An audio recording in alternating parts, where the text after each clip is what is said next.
Your attention span is ruining gaming. But what if that's actually a good thing? Yeah, I know how that sounds.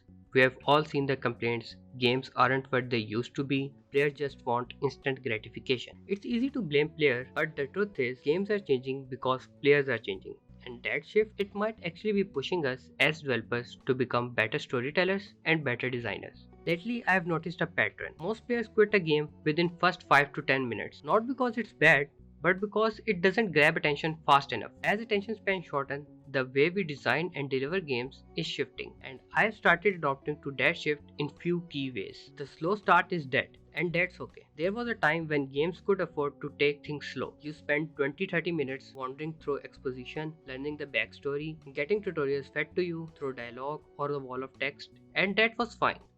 But now, you've got maybe 2 minutes before player checks out. If game doesn't grab them right away, they are gone. And it's not because they are impatient or lazy. It's because they are too much out there competing for their attention. We are living in the world of constant dopamine. Games that open slow, they don't feel immersive anymore. Take Redfall for example. It had potential, a beautiful world, AAA visuals, but most players dropped off before they ever saw what the game had to offer. Why? Because it took too long to get interesting. Now look at Hi-Fi Rush. That game drops you right into the action, no filler, no fluff. Just color, rhythm, and instant game. And same with the Schedule 1. You start manufacturing, mixing, distributing right away. Players were hooked before they even had a time to second guess it. Gameplay has to feel good from the first input. This might be the biggest shift of all. Graphics can be immersive, world building can be rich. But if the first 5 seconds of the gameplay doesn't feel right, players bounce. That means your game needs to be feel amazing from the very first input. Controls should be tight, animations responsive, sound design snappy, player feedback immediate. Look at the Vampire Survivors. It's ugly, let's be real. But the moment you press start, boom. It's chaos, it's exciting, it's addictive. You don't need a tutorial, you don't need a context, you just play and it feels good. That's what modern players expect. Fun first, question later. Tutorials need to be disappear. This one's personal for me. As a developer, I want to teach you how my system works, but I've learned painfully that most players simply won't read.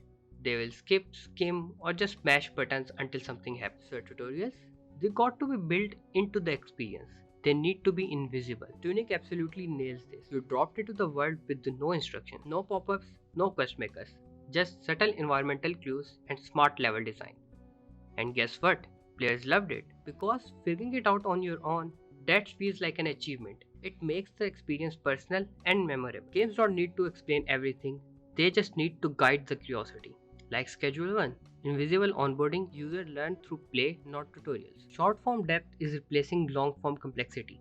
Here is a surprising twist in all of this. Short attention spans haven't killed the deep games, they just changed how depth is delivered. Gone are the days where you had to grind for hours before game got good. Now great games show you the fun fast, then slowly reveal their complexity over time. Dead Cells is masterclass in this. Within few minutes you know the core loop, but every run teaches you something new, new weapons, mutations, strategies. It's layered, it's deep, but it never wastes your time. Compare that to something like Forspoken. It looks stunning, big budget, great promises, but pacing is too slow. The gameplay loop buried under the layers of exposition. By the time it gets fun, most players have already moved on. In today's ecosystem, you can't afford to make the player wait. So, what this means for the developers, especially indie developers. If you're a developer, this isn't a bad news. It's a challenge, one that forces you to grab attention fast, respect the player's time, bake your depth into the replayability, let gameplay speak louder than the cutscenes. It's not about removing the depth, it's about reconstructing it.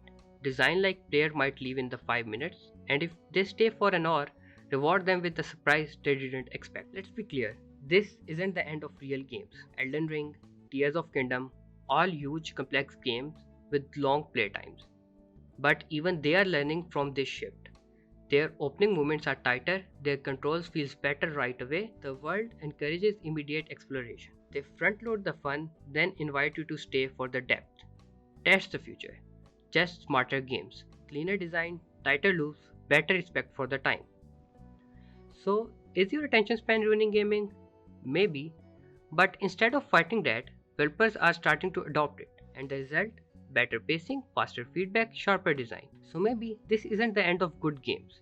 Maybe it's the beginning of a great design. Let me know what you think. Are short attention spans killing creativity or fueling it? Until then, we will see you in the next one. Bye.